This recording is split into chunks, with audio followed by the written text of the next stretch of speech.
honor, service, commitment. It just seemed like the perfect fit for me. My name's Adam Widner. I'm from Cincinnati, Ohio. We landed in January 1st of 2008, and I'd say that was the first time in my life that I felt a real fear for my life. Every day is, you might be your last. I was in the brink of the Hindu Kush in the Himalayas. It's one of the most rugged areas in the entire world. On July 24th of 2008, while I was on a routine patrol in Dandagal Valley, my vehicle began to lose traction, go off the side of the road, left me with a spinal cord injury and traumatic brain injury.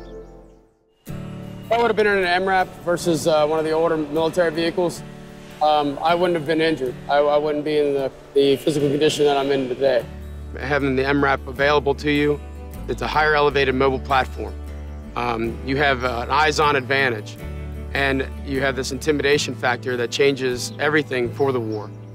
They've definitely switched their approach when it comes to the improvised explosive devices, because now they're targeting personnel, foot patrol. They're seeing how there's no response. The soldiers are still surviving. The servicemen and women are going right back to base, getting a new MRAP, and they're hitting the hill again the next day.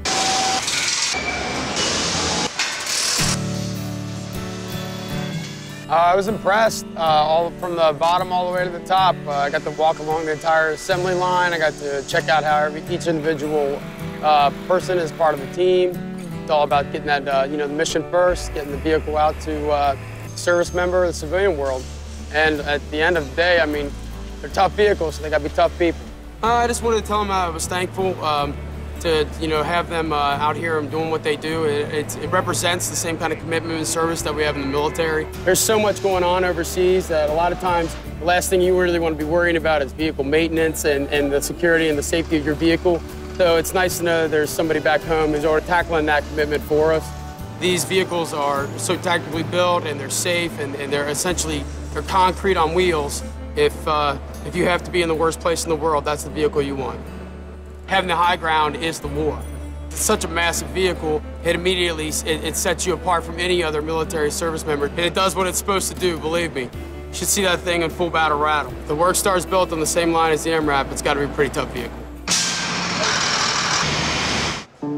They have a personal attachment to probably every vehicle, just knowing that it's going to end up, there's going to be a trooper sitting in the driver's seat, a gunner in the gunner's turret, and people's lives are very much in the hands of these individuals. My very first introduction to any of the workers was actually I shook his hand and told him thank you for what he was doing, and he shook my hand and he said, "Welcome home, brother." And next thing I know, he found out he was an Iraq veteran. I tell them that I'm very thankful for what they do. I'm thankful for their support, and let them know that put a face to who they're helping out there.